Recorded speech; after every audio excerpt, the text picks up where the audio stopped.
ভেনেজুয়েলায় মার্কিন আগ্রাসন জবাবে এবার সরাসরি গর্জে উঠল কিমের উত্তর কোরিয়া। প্রেসিডেন্ট মাদুরোকে মার্কিন চাপের কয়েক ঘন্টার মধ্যেই সমুদ্রে জোড়া ব্যালিস্টিক মিসাইল ছুড়েছে পিয়ংইয়ং। ওয়াশিংটনকে দুর্বৃত্ত রাষ্ট্র আখ্যা দিয়ে উত্তর কোরিয়া সাফ জানিয়েছে এই দুঃসাহসের ফল হবে ভয়াবহ।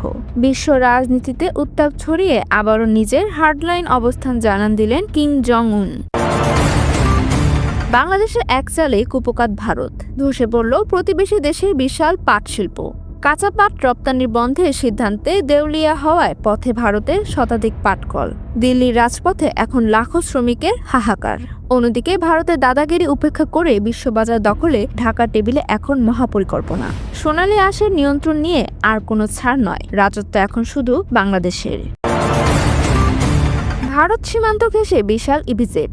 দক্ষিণ পশ্চিমাঞ্চলের অর্থনীতিতে আসছে বৈপ্লবিক পরিবর্তন। 500 একর জমিতে গড়ে উঠছে এই বিশাল শিল্পনগরী, যেখানে কর্মস্থান হবে প্রায় 4.5 লাখ মানুষের। বৈদেশিক মুদ্রা আয়ের নতুন পথ ও চতুর্থ শিল্প বিপ্লবের কেন্দ্রবিন্দু হতে যাচ্ছে এই প্রকল্প।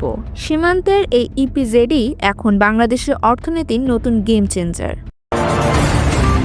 কিয়েভের দুঃসাহস যেন সাপের লেজে পা। পুতিনের বাসভবনে হামলার জবাবে ভয়ঙ্কর প্রতিশোধের ঘোষণা মস্কোর। ড্রোন হামলা চালিয়ে যেন নিজের বিপদ নিজেই ডেকে আনলো ইউক্রেন। ক্রেমলিনের সাফ কথা, কোনো ক্ষমা বা আপোষ নয়। আকাশ কাঁপিয়ে নামবে রাশিয়ার মরণাস্ত্র। কিয়েভকে মাটির সঙ্গে মিশিয়ে দেওয়ার চূড়ান্ত প্রস্তুতি সম্পূর্ণ। পুতিনের এই রুদ্র মুহূর্তে বড় কোনো প্রলয়ের আশঙ্কায় কাঁপছে গোটা বিশ্ব। অবাক বিশ্ব, আমেরিকার যুদ্ধবিমান কারখানা এখন বাংলাদেশে। ডক্টর ইউনূসের চালে তোলপাড় ভূ রাজনীতি। মার্কিন প্রযুক্তিতে দেশের তৈরি হচ্ছে ড্রোন ও আধুনিক সব ক্ষেপণাস্ত্র।